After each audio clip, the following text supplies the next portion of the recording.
Dopamine is a chemical that the human being so deeply desires, and we've now been given very quick ways to access it. Are you wanting a life where you're in the pursuit of pleasure and just like momentarily feeling good, or do you want like a really happy, fulfilling experience of life? He's a neuroscientist and author. TJ Power. Pornography is like this secret addiction, and that's why I think it's being massively underestimated. You have habits and systems to increase concentration and deep focus by 48%. Yeah. What are they? The #1 health and wellness podcast. Jay Shetty. Jay Shetty. The one, the only Jay Shetty. You've got this phrase dose, and dose means so much more than what we think the word means. And it's based on this idea of dopamine, oxytocin, serotonin, and endorphins. I think we know very little about these chemicals. We kind of hear these as buzzwords and trend words. And I think what you've done is really demystified them and unpacked them for us in a really simple way. Can you walk us through what each of these do for us and how we interact with them on a daily basis? 100%. I think with these chemicals, you see them talked about a lot on the internet now, and you see them all called kind of feel good and happy hormones, which there is truth in that. But the fascinating thing about really understanding dose is each of these chemicals have a very specific function. And when you begin to understand the symptoms of being low or high in them, you then begin to understand your brain and body much better, and you start responding to the different challenges that the modern world brings us in a much better way. If you were to look at dopamine, primary function of dopamine would be motivation. And it also has a secondary function of our attention span. If you find yourself in a situation where you feel like low and deflated and flat and you can't get yourself to take action and do things, it's a very clear sign that dopamine is low and you need something to boost dopamine. You have oxytocin, the connection and the love hormone. If you felt lonely and a little bit unconfident and disconnected, we'd be guided towards oxytocin. Serotonin has a massive impact on our mood and energy. So if you're tired or a bit sad, serotonin would be beautiful. And then endorphins have this incredible function of de-stressing our brain. In our modern world, the cortisol hormone has become the big stress hormone, which is really accurate. It is a stress hormone. But endorphins, as we'll go on to explore, also play a vital role in calming our brain when it's experienced extreme stress. It's fascinating to me because I don't think we understand how our daily habits affect these chemicals. So walk us through what's actually happening in our brain when we're doom scrolling on social media. Effectively, this all comes down to this concept called phasic and tonic dopamine release. This psychologist called Dreyer really popularized this back in 2011. And what you basically see is when we interact with social media, you get a rapid rise in dopamine, which is why when you open the social media app, you immediately feel extremely good. Just to put that into context, the whole of dose is built upon something called the evolutionary mismatch hypothesis. This was created by Gluckman, and it's basically this idea that our brain spent 300,000 years evolving out in nature, developing these chemicals to help us survive and thrive in that kind of environment, hunting and making fire and building shelter and looking after one another. And with dopamine specifically, the only way we were capable of accessing it was through hard, challenging activities. We had to effectively earn the increase in dopamine, and we might have experienced that like once or twice a day, like the fire finally lit, or we successfully caught some food, or whatever it may be. In the modern world, this social media example, you experience that same level of dopamine increase, but you experience it instantaneously within a few seconds. Because it rises so fast, it then causes this really significant crash in dopamine because your brain tries to get back to balance. And so many of us struggle today with this idea of just taking action on what we want to do. Like we're sitting there and we think, yeah, I need to do that bit of work, or yeah, I need to go and cook myself a healthy meal, or yeah, I need to go and do some exercise, but we can't be bothered and we just like procrastinate it. And that's heavily connected to this overstimulation through social media. It's fascinating to hear that we used to have to earn dopamine. Yeah. How quickly does it diminish, and what does that crash look like?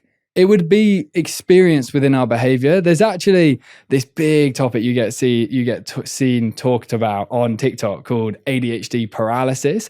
And they also have this phrase called rotting on TikTok, where people literally can't move. They can't get themselves to move. Dopamine, right at the core of its function, even impacts our motivation to physically move our body. And if you're in that state where you just can't get yourself to do anything, and loads of us experience this, like it's a Saturday morning, we think, oh, I don't have work today, so I'm going to scroll my phone way more. And we sit there and we get into this doom scrolling cycle of feeling that elevation in dopamine, this rapid increase of dopamine. And then we eventually find ourselves saying to our mind, like our instinctive mind comes on and says, put the phone down, like go do something else. And then you don't really want to. And then even if you do put it down, you just can't get yourself to do anything. So it's that symptom of paralysis, not being able to get going. Yeah. So what do we do? I believe it all starts with how the beginning of your day begins. And it's really important to understand this. Throughout sleep, there's regenerative processes taking place that are creating elevations in dopamine as part of that restoration. And you can imagine this. All of our work is built upon this hunter-gatherer idea of a human being far before our world came, this modern world we live in, had to wake up and do hard things. It was so important to our survival. When we woke up, we'd have a nice amount of dopamine and we'd immediately take action and do challenging stuff. Nowadays, the opposite of that occurs. We wake up, we've got this abundance of dopamine sitting there, and then it's straight to the phone. And I understand like this is hard to break. My whole work in this space comes from my own addictions to these things. Like I got an iPhone when I was like 11 years old. So to me, my whole life has been sitting on an iPhone basically. And I spent 10 to 15 years waking up, going straight into the phone. And fundamentally, if you develop the discipline to have a 30-minute window before you go into the phone, and we can talk through what the steps in there would include to resist it, that's going to then set that discipline within your life to I have the capacity to resist it. And then once you start training this discipline in, your capacity to resist it in other times in your day will grow as well. The fact that you've been using a phone since you're 11 years old kind of puts into perspective, because I got my first phone when I was 14, but it was one of those phones where you still had to like key in a ringtone. Yeah, right? you had to earn the dopamine. Yeah, we had to earn the dopamine. I used to sit there for like 30 minutes keying in a ringtone so that I could have my favorite song be my ringtone. For sure. And you had like a few songs on there. You didn't have loads of novelty, loads of different stuff. Yeah, that's so fascinating, this idea of earning something. And I feel like when you wake up in the morning, it's almost like we want life to be easier and simpler, and everything in our lives become so instant, whether it's food, coffee, anything, like, right? We're looking for something that's quick. How do we train ourselves to be like, oh, I should earn something? Like, how do you even make that mindset shift of actually earning something's good versus having it be ready made for me? I think right at the core of that, it comes down to, are you wanting a life where you're in the pursuit of pleasure and just like momentarily feeling good? Or do you want like a really happy, fulfilling experience of life? And I struggled a lot with various addictions. I struggled a lot with alcohol, as you and I have discussed, social media, pornography, all these very dopaminergic activities. And ultimately, if you really spend some time with your mind, I think you have to spend prolonged period of times in nature, chatting to yourself about your lifestyle. And if you start really considering like, is this current lifestyle I have where I work a bit and then I get my pleasure from my phone, and then I do another activity and then I get my pleasure from my phone, is that ultimately creating a life that you're really loving, or is it just creating momentary experiences of pleasure? And I think when you begin having those conversations with yourself and observing more closely how you feel, and this is why I really like people to understand the symptoms of whether you're low or high in these chemicals, because then people start thinking like, okay, this is why I'm feeling that way, and then they tie it to the phone, and then they're like, okay, I need to start phone fasting, which is what we call it, these prolonged breaks from it. So I think it's that mindset shift around pleasure versus happiness. What's the longest you've ever done a phone fast? I did 3 years ago, I did 7 days. No phone whatsoever? No phone for 7 days. I actually wouldn't recommend that as a solution. It's really interesting because I've been really niching into this world of the phone connection. I think fundamentally, when you look at mental health, there has been a lot of quick dopaminergic activities for the last 100 years, be that alcohol or cigarettes or sugary food or whatever it may be. But mental health has shifted rapidly since the iPhone became a thing. And then if you look at since COVID, when we started really scrolling the short videos, mental health has declined even further. And I think the big reason that's the case is because we can more frequently engage with dopamine via the phone than the dopamine we used to get from those other sources. So you might eat sugar 3 times a day. You might drink once a day. You might watch pornography once a day. Social media, like with the Dose Lab where we do our research, we see people opening their phone about 140 to 150 times a day. So it's that frequency of increase which is challenging, which brings us to that phone fasting idea. Now, I tried 7 days off. I tried 3 days off.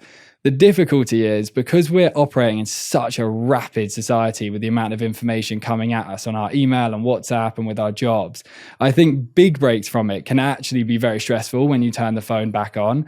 And what we've seen in our research is if people commit to short, frequent breaks where they know the morning is a frequent break, they'll always do, they have a 60-minute phone fast in the evening, they have a prolonged one in the middle of the day. If they have these frequent breaks rather than long breaks, it actually seems to be more effective, definitely for me as well. I couldn't agree with you more. I've done those phone fasts as well for a while, and there are times in my year where I think that can be important, but overall I fully agree with you that I think if you're oscillating between these extremes, you just keep kind of pinging back and forth. Yeah. And so you go from being really addicted to doing the phone fast and going back to being really addicted. And that can get really exhausting. and really, really tiring. And so what has been your best set of tips that you've found for someone who doesn't want to look at their phone first thing in the morning, or to not turn to that because you said the morning's so important? What do we do? Because I feel like that's the first thing, 80% of us look at our phones first thing in the morning, last thing at night. We look at it before we look at our partners and our kids, after we look at them at night. Our phone gets more FaceTime than the people we love. Like, that is our life. What do we do? We have these 4 underlying laws for each of the chemicals: dopamine, oxytocin, serotonin, and endorphins. The underlying law from all of the research we looked into, like in this book, there's like 250 studies we explored around these topics. Fundamentally, the law that we found to be most appropriate with dopamine is take action as soon as you wake every day. And that fundamentally means you wake, you don't snooze your alarm, as painful as it is, but simply beating that challenge of, I could just lie in bed and stay in this comfort, and doing something that's difficult is beginning that dopamine increase. We then get people to, if they really struggle with snoozing, to literally, when the alarm goes off, just sit at the side of the bed and just get themselves out of the prone position effectively and sit there. We then get them to go straight to the bathroom. If you can, you then start brushing your teeth. Brushing your teeth is an annoying, slow activity. Again, you're earning dopamine. Like, if you do it for 20 seconds, you always know, like, I feel a bit guilty for the fact I just did 20 seconds. You do the 2 minutes, you think, yes, task complete.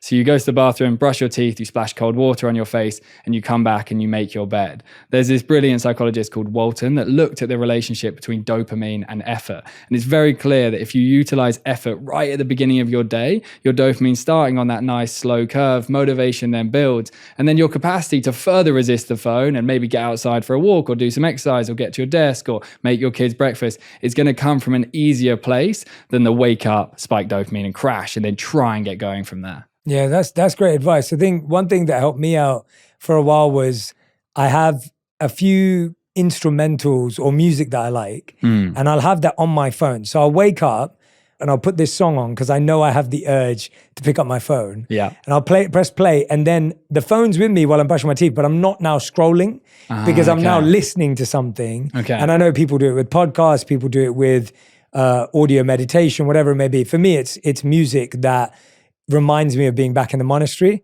And so I'll play that, and it's just like the soundtrack to my morning. Nice. And it may have birds chirping, it may have nature sounds, it may have a bit of water, like it's these, and for me, that allows me to feel like there's something Is that bad? Is that good? Like, what's your take on that? Be honest with me. It's interesting. And there is so much nuance with how the beginning of the day starts. And we get these questions all the time in our training and things like that. Fundamentally, the absolute gold standard would be you don't see a phone for 30 minutes. Okay. However, there are scenarios where definitely a phone is not disadvantageous to these chemicals. So if you think about listening to music, as long as you're not rapidly tapping through it and you're just listening to a song, that's okay. If you woke up and it's part of your routine to go straight into a meditation, utilizing a meditation app, again, that's a good use of your time. I know many people like, because of the brainwave state, to go straight into meditation when they wake. This is where it gets interesting. You really want to make sure that the phone doesn't charge directly by your head. That's like a gold standard rule. It can't be charging there because our willpower goes up and down depending actually on our dopamine levels and different areas of our brain being activated. Willpower in the morning is going to be slightly lower. If the phone is there, it's irresistible. I always have this. Like when I come away, for example, we're here at the moment, I don't have my alarm. So then my phone has to become my alarm. And suddenly it's like, where is the phone going to be? And I have to make sure that it charges the other side of the room. So it still wakes me, but I don't have that moment of, I might just quickly check. With that in mind, when you do check, if there's a whole stream of notifications, again, it's going to create this anticipatory rise in dopamine. Then you're going in, you're not going to be able to resist it. So you need to really be on airplane mode when you're going to sleep, so you wake up and there's nothing there. You then have these really nuanced components of, if you want to go into meditation app, like I have these things that I want to do, I would open the phone, click the app, then unairplane it, so you haven't seen a notification, do your meditation, come back out, go away from the phone. But fundamentally, we've trained like 50,000 people in Dose. It is so clear that if people have 30 minutes when they wake without going on their phone, it creates a radical shift in their experience of life. Yeah, I remember when I first trained myself, I had to have to lock my phone in my car outside because it was just so addictive. And I found, especially in moments of high anxiety and high tension, like whether there's something in the news cycle, whether there's, just everything that we get sucked into, I found that having my phone out of the room is like a must because I found like how hard it is to get good quality sleep when your phone's right there and you're either on it at night or you're on it first thing in the morning. Definitely. And you're getting sucked into the latest updates, the latest news, whatever it is, and the anxiety and stress that you're taking on is colossal. For sure. And the nighttime component is really key as well to consider. Like, it's almost quite pleasurable to just lie in bed and just like doom scroll your brain to sleep. We train a lot of schools, and a lot of kids literally will just go to sleep watching TikTok. That's just how their brain sleep. And we look at all their screen times, and some of them have like 16, 17 hours a day of screen time. But we look into that, and they're about 9 to 10 hours in the daytime. But it's largely that TikTok just stays open throughout the night, because if they wake, they then just click next video. So sound continues, because a lot of us struggle with like the quiet effectively. If you need some kind of stimulation at nighttime, of course, like reading would be incredible. If that's an option for you and you could achieve doing reading, that would be a perfect act. But if you were going to think, okay, I need some kind of stimulation, you want to think, how can I do something that's a little bit of a slower release dopamine activity that's still on technology? So for me, there will be evenings where I think, oh, I really want to watch a podcast, for example. If you were to sit and you were to put like a tablet across your bed and you were to sit and watch a podcast, that's nowhere near as stimulating as like an Instagram Reels feed, because the novelty is different. Like, you sit and you watch a podcast, the first like 5 to 10 minutes, you're kind of getting into it and you're getting hold of the storyline and your dopamine is gradually increasing. You open social media, it's like rapid. Okay, now I'm in and I'm engaged. That difference is really important to understand, because if we're just burning our dopamine before we go to sleep, it's highly likely we're going to wake up in this more deflated, low willpower type state. If you can have a slower dopamine technological activity at night, it's going to be better for those mornings. Yeah, what's actually happening though? So I love that idea of slow release versus instant release. But what's actually happening in a fast release, and why does that lead to lower willpower and lower motivation? It's really important to just understand that the brain chemical evolved simply to be earned over a long period of time. Like, if you actually imagine the challenging activity of being outdoors, you have a family and you have to spend 10 hours in the cold building a shelter. Your brain wasn't designed to just give you a really quick dopamine hit, because then you think, oh, nice, I feel good now, I'm done, far before the task was complete. So it evolved to slowly increase. Dopamine operates with these little vesicles in your brain. You can imagine them as little bubbles that go across your synapses. Those bubbles are designed to slowly transfer across the synapses as more and more effort is engaged. As soon as you open the social media, immediately a ton of those vesicles are rapidly going across the synapse. And that's why your brain is like, wow, this feels really good. Your brain starts thinking like, I'm not going to be able to cope with this. This is unusual for my brain to be increasing at this level. And then you have the brain seeking to try and get itself back into balance. Our brain always seeks homeostasis, as does our body. And if you think about a medical show you may have watched on TV before, when you see someone having an issue with their heart, you see this rapid increase, then rapid decline, rapid increase, rapid decline. And that's because the heart is increasing because of some kind of physiological difficulty, but it keeps trying to slow it down because it's trying to keep it at a balanced level. The exact same thing happens with the dopamine. Because it experiences the rapid increase, it then goes, oh my God, try and slow the production, try and slow the production. It slows the production. Then as we have less vesicles happening because of the social media, we're then like, oh, can't bother to do anything. We procrastinate against this low willpower experience. Well, thanks for explaining that. I was like, I've never heard that before. So it's super useful to get what's going on behind the scenes, because I think naturally when we're doing it, we don't see any of that.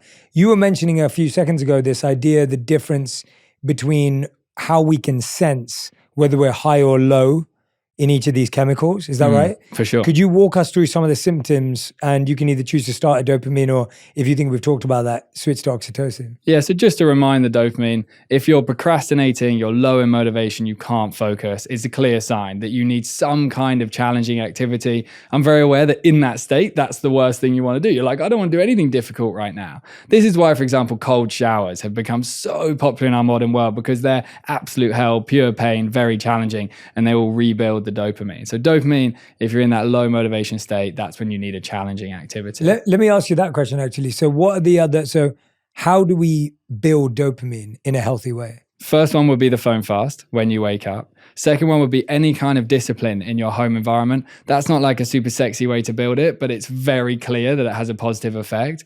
If I give you the example of having to change and wash our bedding, we all hate that activity. It's like you wake up one day and you think, wow, that bed looks like it needs washing. A week later, you're like, yeah, I definitely need to now wash it. You take all the sheets off, you jam it in the washing machine. Then you have to wait for it to dry, and that's so boring.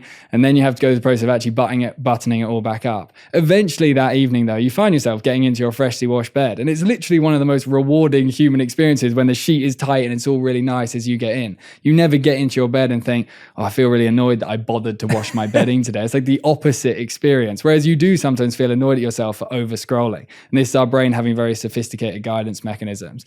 Dopamine is here just to reward anything that's advantageous. So you have the phone fast, any kind of discipline in your home environment. And I do want to stress that one, like we all have to do this annoying stuff, empty dishwashers, take out bins. And if you start framing it in your head as something that's actually elevating your motivation and elevating your experience of life, it shifts what those annoying tasks are for us all. We then have cold water immersion. This has been a big topic. Andrew Huberman's been really popular on this. There's that amazing study that came out back in 2000 that showed we have a 250% increase in dopamine when we put ourselves into a significantly cold environment. So if you can do the cold, that's awesome. Our next one is this one called My Pursuit. And this is really, really key to understand with dopamine. There's a chap from Cambridge University called Schultz who in 1998 looked at the different times in which dopamine increases. And what you fundamentally see is that dopamine is actually at its highest point just before we achieve something, not actually when we achieve the goal itself. And this is really important to consider in our lives because if you go back to that hunter-gatherer example, given that dopamine is the motivation and attention molecule, it's very useful. Say you were hunting for an animal. Just before you hunt it, you need the most dopamine. When you've actually got it, you don't necessarily need as much as just that momentary period to really motivate you to push the final part. When we look at our life today, a lot of us can think that our happiest life is when we achieve the thing. But it's very clear from a research point of view that our happiest life is actually simply when we're in the pursuit of the goal itself. And we get people to go out for about 30 minutes into nature without their headphones. We're always promoting to be in nature without headphones. And simply for a whole 30 minutes, ask themselves the question, what is my primary pursuit right now? Once they start considering what it is, maybe they have a creative pursuit, a pursuit with their family, their work, their health. They ask themselves, why is that? And they spend another 10 minutes really trying to clarify why that's the case. Then they go into the process of how the hell am I going to get towards that goal? And a consistent daily pursuit, a consistent daily striving for something that's beyond your comfort zone is so incredible for this system. It's so interesting to me because I feel like when you're in that space, like you said earlier, it's the last thing you want to do. But I've realized over time that things that are good for me feel terrible before. And feel amazing after. And that's dopamine. Yeah. And things that are unhealthy for me or bad for me feel great before and terrible afterwards. Yeah. Right? Like what you just said about if you've got to clean your bed sheets and all of that, when you're doing it, you're like, this is the biggest waste of my time. After, when you get in bed, it feels great. Yeah. Whereas leaving it dirty feels good and like being lazy and just being like, oh, I can't be bothered, whatever. But then when you get in bed, you're like, oh, this is filthy. Right? And so it's interesting how I've had to consciously focus on how I feel after something. Yeah. Like even now I had surgery last year and then 2 years ago now I had surgery, couldn't really lift weights for a while. I got back into lifting probably consistently only a couple months back. Nice. And so I've been working out, 5 days a week for the last just over a month now. Let's go, man. It's been great. And I don't enjoy, like if you ask me to play sports, I can play sports any day. Like you ask me to play football, I'd love to play football. You tell me to go work out at the gym, I don't really love it, but I know it's important for me, especially with my age and what I'm trying to do with my body. And so I've had to convince myself of how I feel after a workout to get in the gym. And I know for a fact that I never regret going to the gym after it. But before, I'm always tempted to text either my mate or my trainer and go, don't want to, forget it, I'm just tired today, right? And so it's almost like, what does it take to kind of let go of that immediate instant feeling that we all have of like, press the snooze button, message my mate and cancel the hike, cancel on my trainer, don't turn up to that class even though I already paid in advance. Like, what do you do with that tiny little thought that pops in that kind of sets us all off on the wrong course?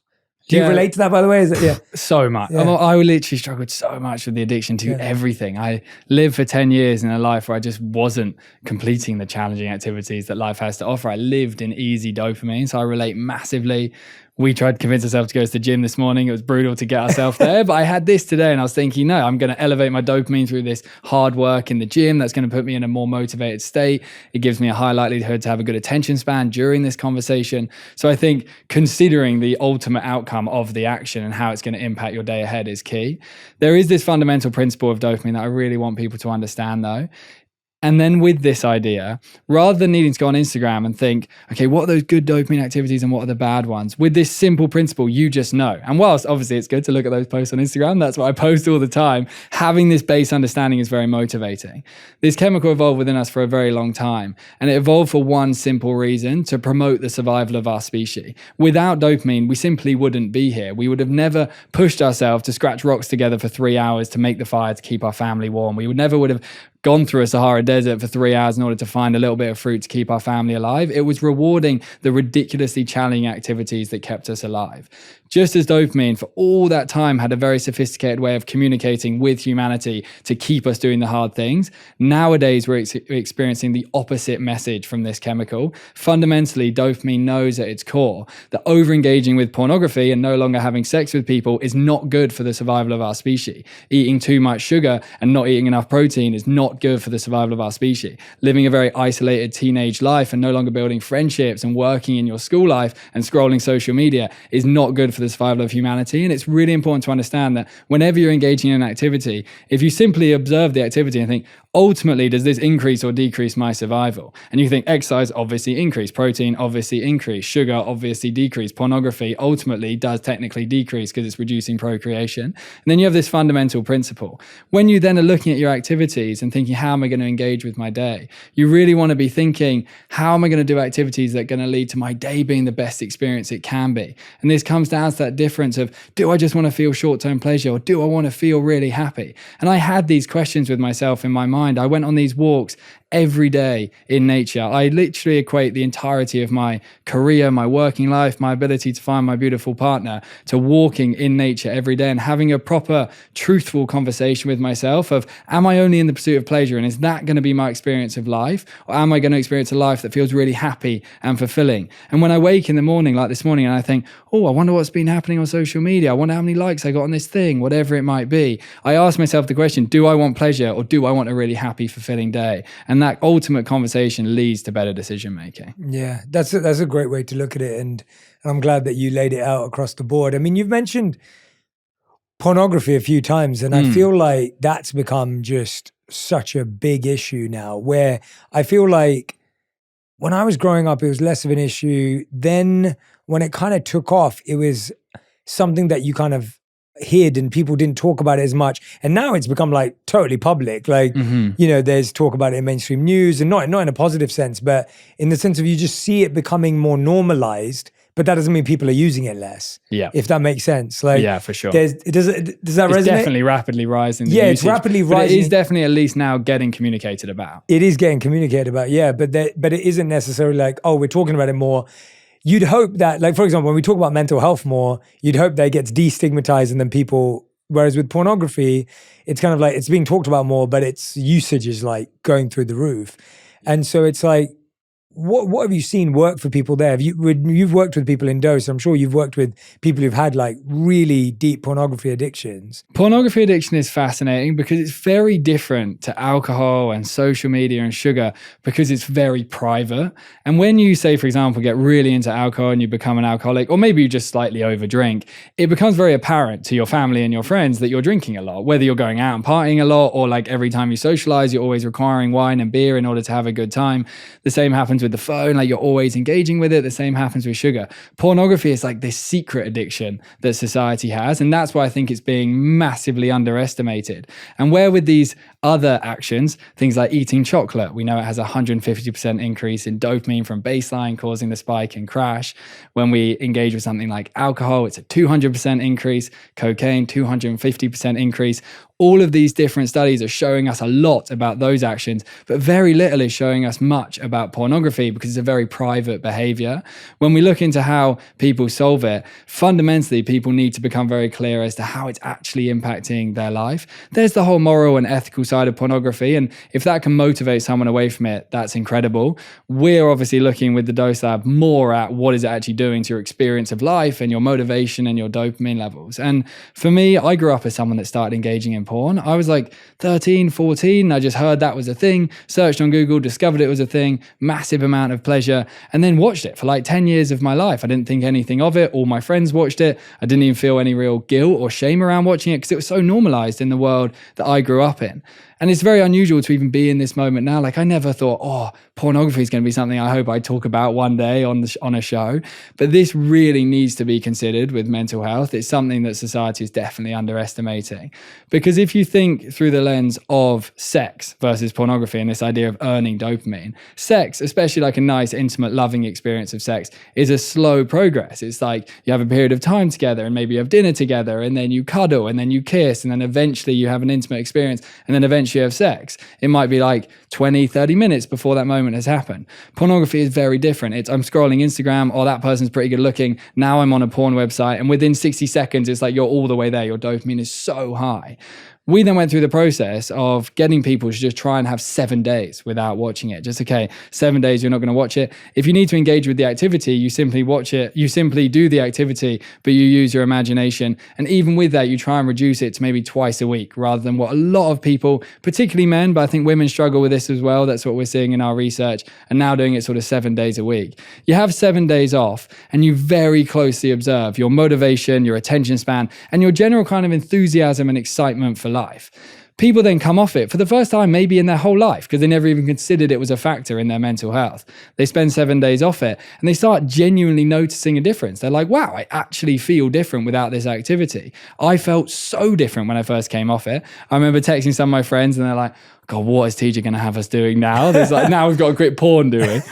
They then came off it for 7 days and they're like, wow, I actually noticed a very significant difference. You then extend that to 2 weeks, 3 weeks, 4 weeks. Very rapidly, you see a significant difference as a result of your dopamine baseline beginning to not have this constant destruction. Once you have that period of abstinence, a beginning of a seed is planted within your brain and body that it begins to see the pornography in a different way. As the frequency reduces, the motivation rapidly rises in your life and you start thinking, maybe it's something I could let go. What about people who are saying like, well, if it's natural, it helps me de-stress, it's what I turn to, it feels easy, it gives me a release. Like anyone who's coming up with any of that. And for the people who did it for those 7 days who were like, well, all I was thinking about was porn the whole time. For sure, easily right? done. Like I'm sure that was a reaction. How do you encourage those people to deal with that kind of a notion or that instinctual reaction to being like, well, that's what I feel like I want to do naturally right now? Wanting an orgasm is a very natural experience for the brain and body. It's of course amazing if you can have those experiences with your partner, but we go through periods where we're away from our partner or maybe we don't have a partner and we're still seeking for an orgasm. When someone is seeking to de-stress through that experience, the orgasm is all they need. It's not the pornography that's also needed. And if you go through the process of masturbating without pornography, you also notice the same dopamine curve of your earning the reward. And it's a slower process and you have to get yourself into that experience. Eventually you experience the rise of dopamine, you feel pleasure, and afterwards you don't feel this really deflated, flat feeling that you do when you watch porn. And it's really important to understand that someone can just go through a period of time of utilizing their imagination whenever they're seeking for that activity. If it's impossible with your imagination, you can look at a photo. But similar to that example I gave earlier, where at night you're trying to go towards long form content over short form, with pornography, you're just trying to get away from really rapid stimulation. So if reducing it down to one video was like the possible thing to do, then reducing it down to a picture, then going down to your imagination, that progressive journey, if you're finding it super addictive and super hard to quit, would be a path that you could follow. It's such a interesting conversation when you're looking at it through dose. Like, I think that's what's so interesting, because I think for so long, people have talked about moral reasons, ethical reasons, or whatever it may be. And then when you hear about it from a scientific perspective, you're just like, oh, wow, like I had no idea what I'm doing to my brain. For sure. And I'm hoping that everyone who's listening and watching and struggling with these things, I don't think me or TJ judging anyone or making anyone feel bad about it, but really realizing what we're doing to ourselves. For sure. When our habits don't change. And the judgment piece on all this dopamine stuff is so important to consider. Like, I would have zero judgment for yourself if you currently wake up and scroll your phone for an hour, or if you eat a lot of sugar, or if you watch pornography all the time. We didn't all wake up one day as babies and set up the world that we're all living in today. We've just been born into it. These are the options we have. Dopamine is a chemical that the human being so deeply desires, and we've now been given very quick ways to access it. There is no judgment. I overengaged with everything, worse than probably everyone that's listening. And it's really important to understand that there is a path where you can come away from judging yourself from it, but start considering considering, is this ultimately leading to me having my happiest experience of life? The only reason people are sitting and listening to these podcasts is because they want to learn. They want to feel happier or more fulfilled or more connected to people, whatever it may be. And this is a fundamental component, optimizing our dopamine and getting it back into balance. Yeah. And you're right about this secret hidden addiction, because I think a lot of people struggle with like if you saw your partner drinking too much, you could talk to them about it. If you saw them on their phone too much, you could talk to them about it. And I think people always feel very betrayed when they find out that, their partner's been using porn or whatever it may be. And like, there's a feeling of not knowing how to bring it up and how to talk about it. And I've had a lot of people reach out to me recently because it's been such an issue in their relationship. Yeah. And I've said to them, it's kind of, you've got to treat it like the other ones in a compassionate, understanding way to raise it with your partner. It's not something that just calling it out will help. Definitely. Yeah. My partner and I met earlier this year, and it was definitely a conversation we had. I spent like the last 5 years coming off it. Few years ago, I really like cut the cord, and there would be these moments where like once a month, once every 2 months, I'd be sitting there thinking, oh yeah, I could watch pornography. I could have that stimulation, that de-stress, as we talked about before, and having a good open dialogue around, this is why I used to engage with it. This is how we could potentially like enhance our sex life and our experience together in order to fulfill that aspect of what you're seeking for in porn. I think many people are struggling with things like their sex drive and their sexual connection with their partners, and porn is just the easy outlet. It's like, you want to have an orgasm, you can go to the bathroom and have that in a few minutes with pornography, instead of having like a slow, intimate experience with your partner. Ultimately, for all of us as human beings in this modern world to feel our happiest, anything that provides slow pleasure is the pursuit that we should be on. We're in a society right now where this is brand new, all this quick stuff, and we really just need to consider it. Like, let's have a conversation. Let's not judge one another for engaging with it, but let's consider how we can enhance our relationship in order to come away from that activity. Yeah, you have habits and systems to increase concentration and deep focus by 48%. Yeah. What are they? This is a really interesting area of dopamine. There's this brilliant scientist I love called Gold that looked into the relationship between dopamine and what we call flow state. Flow state being when we get incredibly deeply immersed in a task. Again, with that hunter-gatherer example, they lived their lives in flow state, building, you get so into deep flow state, making fire, hunting, foraging for food. Big proportions of their day were spent deeply focused on one activity. Nowadays, we're basically doing like 500 activities a day. I even saw recent research shows that we have 35,000 decisions that we're making a day now, comparably to an estimate with them of about 2,500 decisions a day. So we're just doing much more different stuff than the things we did when we were living our former lives. And when we look at increasing someone's attention span, fundamentally, all of the dopaminergic stuff is going to impact it, because you need an abundance of dopamine in your brain in order to concentrate. So waking up, not going on the phone, things like the big morning routine of the cold water on your face and brushing your teeth and making your bed, then at least your dopamine is coming into a good place. You then have to sit down at your desk and think, how the hell am I going to increase my attention span by 48%? Fundamentally, the phone cannot be anywhere near you. It needs to be physically separate from you. So you need to select the task. If your phone is required for your calendar or your task list, whatever it may be, one task has to be selected. Never select multiple at once, because our brain simply cannot get into a deep state of flow if we're in that kind of experience. We then have this process of gamifying the experience of trying to get into a deep state of concentration. We get people on their computer, so once they've selected their task, they've separated themselves from their phone, to click on a new tab and just search the word stopwatch on Google, and you'll see a stopwatch appear. It's very important to do it via that and not with the phone. You then go on the stopwatch. Once you're ready to start the task, you click start. You begin the task, and very quickly you find yourself beginning to feel bored or too difficult, too challenged by the task itself. These are the two things that take us out of flow, something being boring and too easy effectively, or something being too difficult. In the moment that you have that first experience arise, you say to yourself the sentence, I'm going to fight the urge. You repeat this as a mantra, I'm going to fight the urge, for the distraction effectively. You do that as many times as you can. Maybe you successfully do it 3, 4, 5 times. I'm going to fight the urge. Eventually you find yourself irresistibly needing to go on YouTube or needing to go onto Twitter or whatever it might be. In that moment, you can do that, but before you do it, you head back to the stopwatch that you had on one of those tabs and you look at the number. You look at the number, and the first time you ever do it, it says 6 minutes and 27 seconds. That's what we then call your baseline attention span. That's how long you manage to push yourself for to stay in a state of concentration. We know from recent research that it takes about 15 minutes for the brain to start to lock in, for the attention span to really start to zone into one place. Maybe you got 6 minutes the first time, the next time you get 12. Eventually, once you get to 15, that's when your brain brain is really locking in. It's staying centralized on one thing.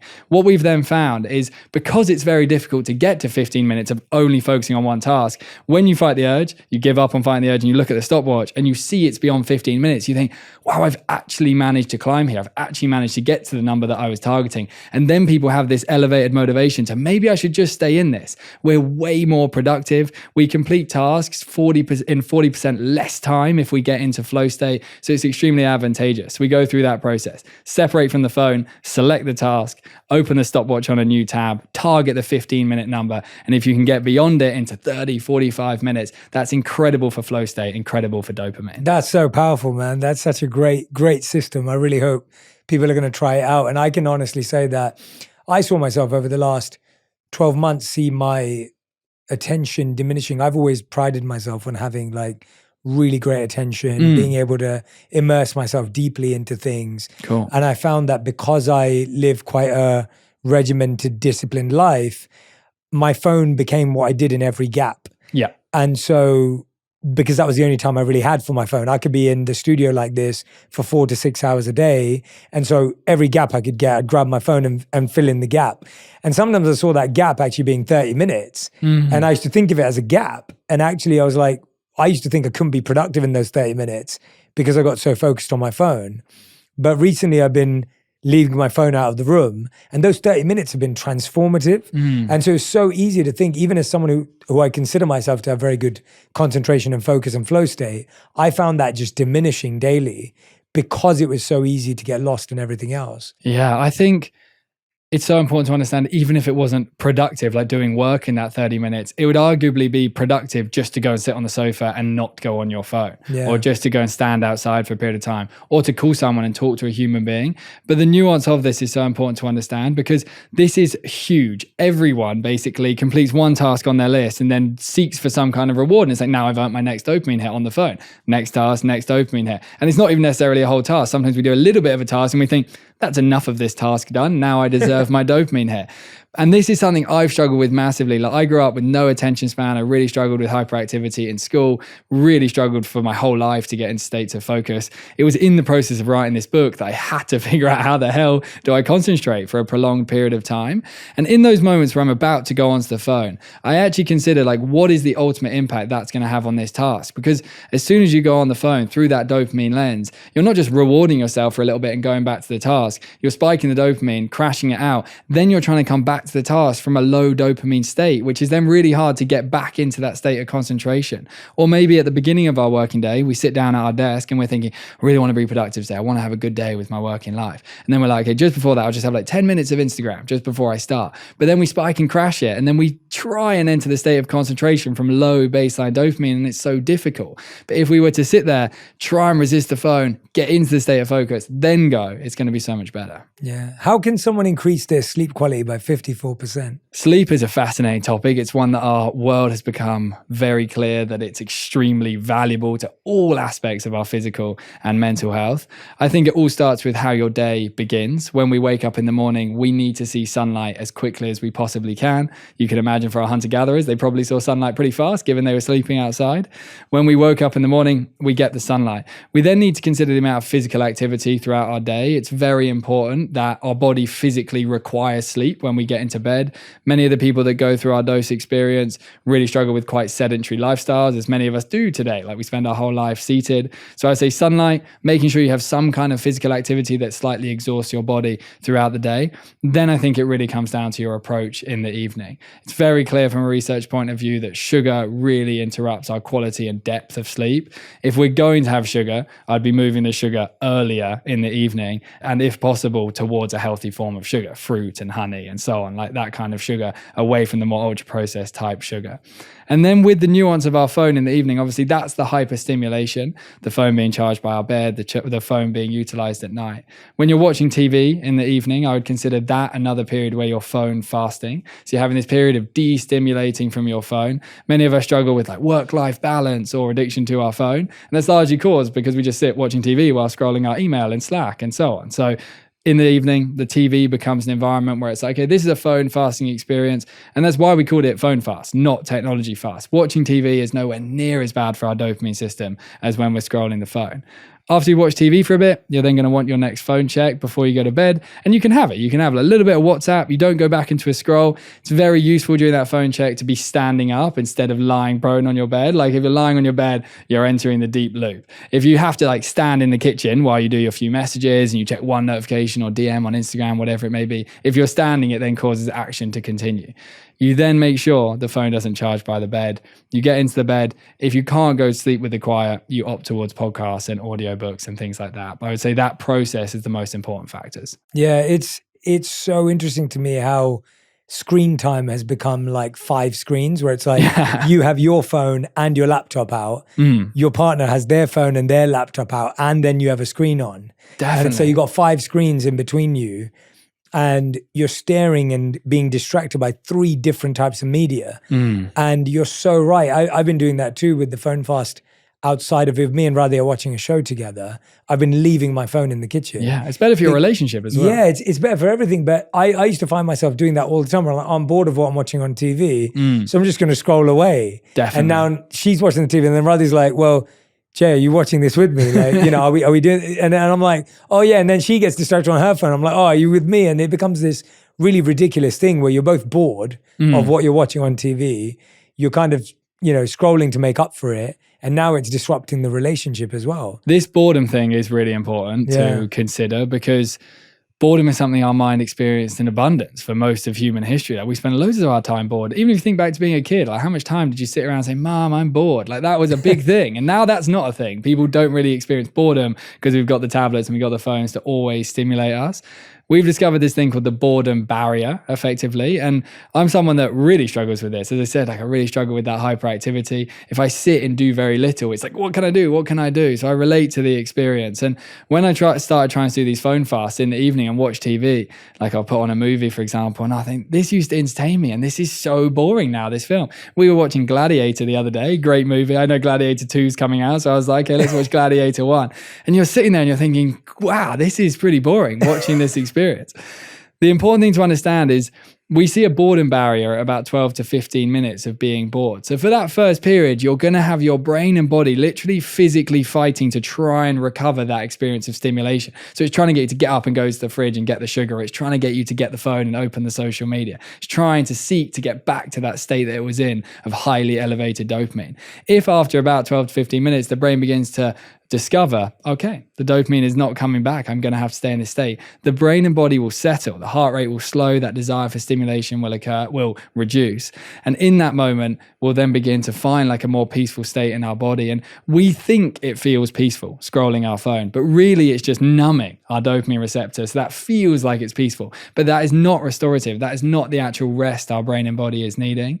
The one thing I'd add to this is if you try and phone fast and watch TV, it's very important the other people do it, like you were saying with Radhi, because there's this fascinating area of dopamine called anticipatory dopamine, which basically means that our dopamine will rise simply at the thought of accessing dopamine. That's why, for example, if you like drinking alcohol and you walk past a bar and you see some people having some like glass of wine in the sun, you suddenly get this massive urge of, I want a glass of wine, I want a glass of wine. Your dopamine has risen just at the thought of having it. The same thing is happening with the phones. Like you're sitting at dinner with your partner or your kids, one person gets their phone out and immediately the entire table have them out. And that's simply because everyone's brain has experienced this anticipatory dopamine, which has then driven us into action towards the dopamine that they were receiving. So if you're phone fasting as a family and with your partner, it has to be a group commitment. Yeah. And the group commitment, I guess, makes it much more collaborative and effective because there's a feeling of like, we're going to try to do this together. It's a common commitment. I think that accountability is really important too. I'm intrigued, and if you're comfortable to share, like, how do you keep each other accountable without making each other feel bad? Because I feel like that's a really important thing for me and Radhi. Like, and I think that's one of the reasons why I think me and Radhi have been able to be together for as long as we have, and why I feel happy in my relationship is because Radhi's never judged me or made me feel bad for even my bad habits, but slowly coached me and nudged me out of them, which I'm so grateful for. Because I think if I would have had someone who would have judged me and kind of pointed fingers, I think my ego probably would have like defended myself and not been comfortable with that. But this approach that she's taken, which comes to her quite naturally, I feel like has helped me kind of become better in so many ways? I think, as you've shared there, the way in which it's communicated is very important. If it's an attack type communication of put your phone down, why are you on your phone, watch the TV, if it's that attack type energy, it's only going to create like cortisol and stress rise within that person. And then they're going to feel more of a desire to resist the guidance that's coming their way. So I think that's a component, gentle, nice, loving communication. The other aspect of this is utilizing this dose language effectively. We have loads of parents that join our dose process, and it's really interesting. A lot of them are trying to help their really young kids understand these frameworks. They've got like 8-year-old kids or 10-year-old kids or 12-year-old kids. They're trying to get them to reduce their like scrolling on the tablets or the phones or whatever it may be. And I get so many messages on Instagram saying, my 8-year-old kid now says, Mummy, put your phone down, it's screwing up your dopamine. And using the language of dopamine and dose instead of having other words is actually really useful, because it's not like a judgmental place. It's just you've got a brain chemical and this is something that's negative for it. So utilizing that as a communication framework, maybe sharing this podcast with them so they can understand it as well, would be a good process. Yeah. Let's talk a bit about oxytocin and serotonin. Which one do you want to go for? Oxytocin. Okay, why? Because you're Mr. Oxytocin. Okay, go on, tell us. Your pursuit of life over the last 10 years has been oxytocin and not dopamine. Ultimately, it's led you to have great dopaminergic, pleasurable, successful experiences, but your pursuit of life has been service to humanity. And when you look into oxytocin increases whenever we make some kind of contribution to the world. There's this brilliant scientist called Marsh who really looked into this alongside a lady called Algo. And they've basically found that any time in which we do something kind for another human being, whether that's through physical touch, acts of service, grateful thoughts, celebrating someone's progress, anything that's kind for other human beings drives this chemical. And it's really clear that we as a society have become dopamine driven and less in the pursuit of oxytocin. I deeply believe that for much of our ancestors' lives, oxytocin was the dominant desire within us. How do our group survive and thrive and stay connected? I think we've moved towards a more pleasure dominant society that's dopamine driven and a little bit more self-focused. When you get more into that lane of I'm living my life to serve, I'm living my life to build oxytocin, you have a much more fulfilling and happy experience. Yeah, and what's the enemy of oxytocin? Like what's holding it back? It's interesting because dopamine is the only one we've managed to discover how to hijack effectively. We can't rapidly, in a kind of fake way, increase the oxytocin or the serotonin or the endorphins. Ultimately, when we look into the research, it's not that something can rapidly increase it and crash it out, but it's that someone might have a low level of oxytocin production through things like a lack of social connection, in social moments, always having phones that are disrupting the quality of the connection. Things like how we connect with ourselves and the conversation we have with ourselves is a factor here. Things like criticizing our appearance and being unkind to ourselves is a big factor. So if you look down that lane of lack of human connection or disconnection from yourself, that's reducing the production. Yeah, and so that's how we can sense it as well, right? For sure. Like if you're finding you have a very critical voice in your mind that's very hard on yourself, it's really important to understand that there's an oxytocin relationship happening there. You don't have necessarily a lot of love for yourself going through your brain.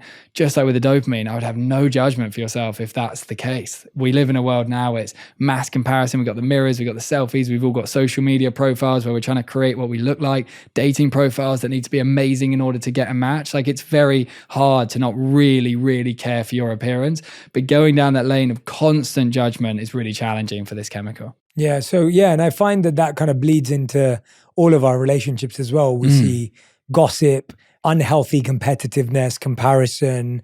You're seeing that idea of not being, we've talked about this before, not being able to be happy for other people's success. Yeah, interesting. Not being able to acknowledge someone that you even may believe that you like or love, and being able to be happy for them and you know, revel in that success. And so, and it almost feels like we find friends who kind of cement that negativity bias or that gossip bias. And so we'll find a bunch of people who also dislike something or someone. Yeah, interesting. And we kind of feel closer to people when we do that. It's like that weird balance where it's like you're becoming closer to people by all hating on the same person. Yeah, or same that's thing. definitely how our world is working at the moment. Yeah. And so what are some of the antidotes to getting away from that? And how does that affect the oxytocin? Right at the beginning, the gratitude piece is so fundamental. And I think our world is very aware now that we need grateful thinking.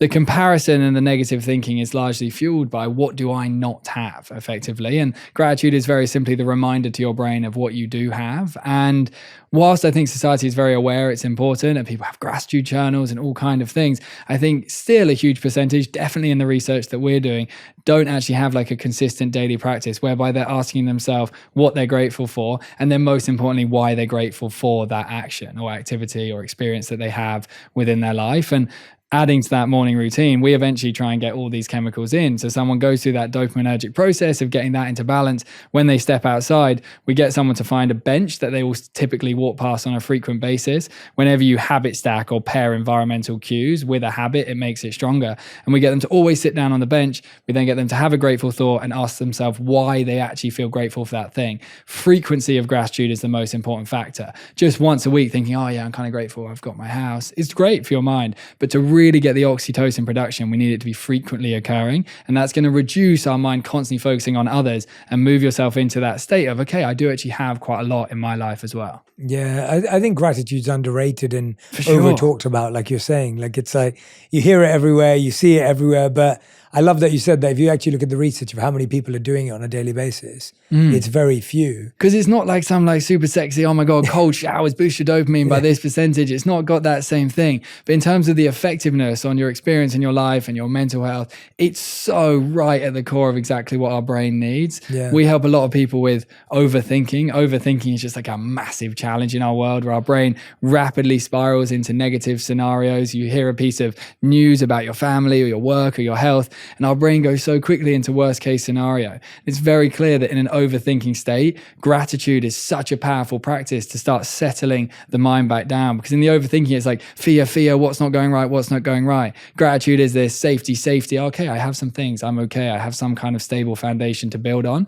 Such a powerful antidote to so much of the pain we have now. Yeah, I'm glad you brought up overthinking because you're right. That's a lot of people are struggling with procrastination and overthinking. What do you see is the difference between procrastination and overthinking, and how should people think about them differently? Procrastination is largely spent on the phone. People aren't often procrastinating while sitting doing nothing. Like if you were to sit on the sofa, I doubt that's often the state people in when they're procrastinating. I imagine they're more likely scrolling their phone. So I would see procrastination more as a dopaminergic challenge, whereas I would see the overthinking more as a conversation that's happening in your mind, a little bit of oxytocin, and then also something that's happening with serotonin. Serotonin really interconnects with the state of our body and our nervous system. And I think when we're in an overthinking type state, our body is actually getting into fear and over arousal, whereas procrastination would be kind of under arousal and lack of action. So I'd see it as quite different things, to be honest. Yeah. No, it's good. It's good to know that difference because I don't know. I just feel like there's just a sense that the critical voice we talked about earlier, the overthinking of a scenario, focusing on what's the worst that could happen, focusing on nightmare scenarios, that all takes away action, it takes away accountability, it takes away responsibility, it takes away any sort of feeling like I can change, I can do something. How do we switch from that powerless feeling of I can't do anything about this to this is what I can focus on? I mean, I feel like, I'm sure you do this, I talk to friends all the time and I find everyone I talk to, and I try and coach myself out of this, but everyone I talk to is constantly focused on what they can't control. And it seems to be like the most common thing. Like everyone will list out a list of reasons that they can't do something or something won't happen. But rarely is someone saying, hey, I've got 10 strategies. Here are the 10 things I'm working on right now. You know, this is what I'm focused on. How do we shift from what we can't do to what we can do? I think it's natural for the mind to focus on what isn't going to plan. Like evolutionarily, it's very useful for it to consider, okay, the hut isn't built well enough or our food system isn't going to provide well enough. So our brain will naturally orient towards the negative. I think in these states of paralysis, of I can't get myself to take action and I'm fearing and I'm in state of all the worries of what I can't control, ultimately we need to separate ourselves from the modern world for a little period of time and spend some time with ourselves. And this is where, and we really push this within Dose, but periods of time on your own in nature are very, very, very important and very underestimated. People know, oh yeah, nature's good. Like, yeah, nature would make me feel good. You see in COVID, like, oh, apparently walks are good for your mental health. But we're really missing the trick on how important this actually is. If you were in a real state of, I'm worrying a lot, I'm in a real, I'm in constantly thinking about what I can't control. I'm in fear. I'm not taking action on what the goal is. The best thing you could do would be throw the phone away from you, because I imagine it might be in your hand during that moment. At least that's what we see. Throw the phone away from you, count yourself down from 5 seconds. Once you've counted yourself down, you go and put your trainers on and you leave the house without your phone in your hand. If you have to bring the phone from a safety perspective, in the bag, airplane mode, so that you've got physical separation. And for a period of time out there in the quiet, ultimately, if possible, in nature, but maybe it's walking around your local town if it's a little bit further to get to, you just have a really honest conversation with yourself. And when you say people are having all these negative thoughts, like judging themselves and stuff, some of these thoughts are messages we do need to hear. Like if your mind is saying, oh, stop scrolling your phone so much, stop getting so drunk on the weekend, stop eating sugar, that is really clever that it's doing that. Like there's a component of maybe I need to be gratitude, maybe I need to be more grateful for the way my brain is so sophisticated and operating in a way of guidance. If it's focusing on other things, it's just like this state of let's listen to these thoughts. Let's not constantly distract myself from the thoughts. Let's hear the message I'm trying to be sent. And then once I've heard it, let's try and calculate some kind of smart response to this, rather than this constant distraction. And what about if people are getting close to like high stress and burnout? Like I think so that's the other end. Yeah, that's happening a lot in the workplace now, right? Like there's overworking, crazy hours, always on, always connected. We've talked about that pressure of like, what if my boss emails me at midnight? What if an email comes through at 6 a.m. and I just got up? You know, whatever it is, there's this high performance mixed with high stress, high burnout environment. This is where I come to that idea of we've become a dopamine-driven society rather than an oxytocin-driven society. Oxytocin being this love hormone. Love is the most beautiful experience a human can have. Nothing is as pleasurable and as enjoyable as the experience of love with your partner, your parents, having a child, whatever it may be. That's ultimately what humanity is here to connect with, the experience of bonding with humans. When you're in that world of burnout, it's very likely that you've become slightly overly focused on dopamine, whether that's in the pursuit of pleasure, through burning out, through partying and having fun, or if it's from a work perspective, you've probably got a little bit too focused on your financial win and your career progression and so on. That's then leading you towards dopamine burnout effectively, which many of us experience. With that in mind, and I experience this myself, like you, like I have a striving desire within my career to make progress and help and so on. I really, in your mind, would be asking yourself, how much oxytocin am I getting, and is it balancing out the dopamine? And with that, that means how good is the connection that I'm experiencing in my life right now? Like, am I making time to FaceTime and call my mum and dad and ask how their lives are going, and sit for a whole conversation and just ask questions and not say loads about you and what's going on in your life and how amazing you are in your career, but just simply ask them, how are you doing? That might be connecting with your children more, your partner more, but fundamentally you see that if we get more oxytocin, it moves our mind towards that close connection that a human so deeply needs. And currently we're all in dopamine, dating apps, DMs, all that world. We need to move towards more intimate connection with the people that are really close to us, our family and our friends and our kids and our partners. What do you think that's actually going to take, TJ? Like when you really think about that, it feels like we're so far gone from that. Now, what's that actually going to take for us to really value connection for what we know it can do? I think ultimately society needs a massive shift on the phone. I think people really need to start reconsidering this phone. I think when you look at the quality of the connection you have with your family, you go around to your parents' house to see them, or you go to see your friends. And if you really start observing from the moment you've listened to this podcast, how much is that phone actually disrupting the experience I have with these people that I love? It's very significant. And I think families and partners and kids need to adopt the mentality of considering this is phone free time. I walk through my parents' door. I actually now have found that I have to leave my phone at home when I go to my parents' house, simply because I'll talk to them for a bit and then I'll be going to the bathroom. Then it's like phone out, okay, Instagram, email, WhatsApp, and then my mind leaves oxytocin and returns to dopamine desire. It's so important to have these prolonged dopamine detoxes where oxytocin is the primary goal and the phone is the primary thing disrupting that. If we can start becoming comfortable with the idea of, wow, I'm going to spend 2 hours off my phone, I'm going to spend an hour off my phone, and my only goal is going to be to listen to these people, to look them in the eye, to ask them good questions, and to give them love. I think that fundamentally is going to shift the way society operates. TJ, I love that. You've been amazing talking today, and I'm glad that people are going to read The Dose Effect to dive into more on dopamine, oxytocin, serotonin, and endorphins. We only touched the tip of the iceberg today, but we learned so much. I feel like I've gained so much great self-talk material from listening to you. And I think that's what I really value, and I think we undervalue about when you're listening to a podcast, when you're reading a book, the goal is to get so much more of a new script in your mind as to how you talk to yourself about the challenges you have, how you talk to others about the challenges you have, and then how you talk yourself out of making bad decisions and into good decisions. Definitely. And as I've been listening to you, I feel like you're such a hub of incredible insights and information and so well researched, where I'm like, oh, now I'm going to hear TJ's voice in my head remind me of that when I'm brushing my teeth and I've got my phone out, or, when I'm about to go to bed, and even the idea of standing up before I lie down, or there's so many things you've said today where I'm like, I think there's just these mini shifts and nudges that hopefully will save me and everyone who's been listening a lot of stress and a lot of trouble. Is there anything I haven't asked you that you wanted to share, or something that's on your heart or mind that you really want to share with my community? I would love everyone, after listening to this podcast, to plan in the next 7 days to spend 60 minutes in nature without their phone, considering what their primary pursuit is in their life right now. It can be a bit uncomfortable when you go into the quiet. Remember that idea of the boredom barrier. Your brain will settle. It will calm. Worries might come into your mind at the beginning of that walk. But I promise you, by the end of that 60 minutes, you're going to be incredibly clear as to what you're truly seeking for in your life. Maybe the phone is impacting you. Maybe you want a stronger relationship with your partner. Maybe you think, oh, porn could be a factor in my life today. Maybe your work needs to be a greater priority in your life. But we need, as a society, long periods of time in nature without our phones. I love that challenge. And everyone who's going to do that challenge, tag me and TJ when you're out in nature so we can see pictures of you on walks, hikes, taking your dog out, whatever it may be. We want to see the amount of time you're spending in nature. And if you get to 60 minutes, tag us and tell us the time as well. Let's go. It'd be amazing to see. TJ, we end every episode of On Purpose with a final 5. Yeah. These questions have to be answered in 1 word to 1 sentence maximum. Okay. So TJ Power, these are your final 5.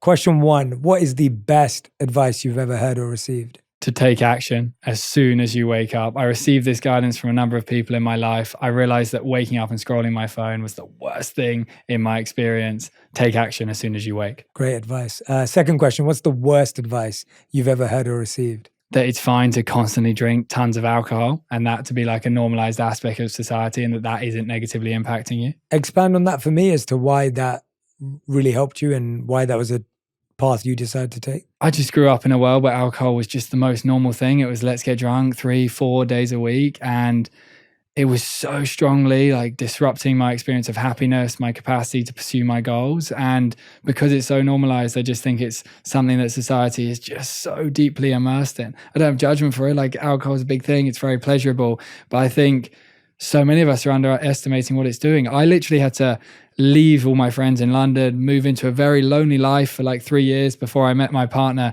just to separate myself simply from alcohol, because I think people are underestimating what it's doing to their capacity to get to their dreams. How do you think it was affecting motivation, discipline, capacity? What was it doing? Well, I was drinking while still understanding dose, and we, of course, get the physical hangover experience of, oh, I've got a headache and I feel sick or whatever it might be. But we so deeply underestimate that it takes about 72 hours for that alcohol to fully leave your system. Throughout that 72 hours, alcohol then drops very significantly. And in that period on the Monday and Tuesday, in this very low dopamine state, we get into that low motivation, we overthink loads, we feel fearful, and we can't take action on our goals.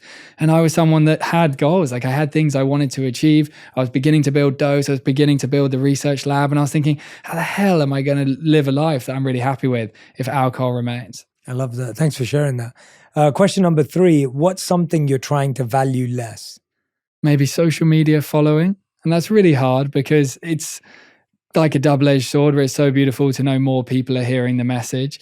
But there's a really nuanced perspective of, am I seeking for like the dopamine of the progress and the more followers, or am I seeking for the oxytocin of this is serving people? And I really am constantly trying to consider, when I'm looking at likes and views and followers, am I chasing dopamine here, or am I chasing service and oxytocin? And it's very easy to get into the dopamine. So I'm trying to move my mind on that. Nice. Question number 4, what's something you're trying to value more? Intimate time with my partner, where we really make sure there's no computers and phones. We work in the same world. My partner's a nutritionist and I'm a neuroscientist. So it's this difficult interplay of us constantly wanting to work. And it's very important we have times where we are just in TJ and Georgia land and not in the land of dose. 5th and final question, which we asked every guest who's ever been on the show. If you could create one law that everyone had to follow, what would it be? that the entirety of humanity would spend 60 minutes on their own in nature every single day without their phones. I love that. TJ, you've been incredible. The book's called The Dose Effect. I hope you go and grab your copy, Small Habits to Boost Your Brain Chemistry.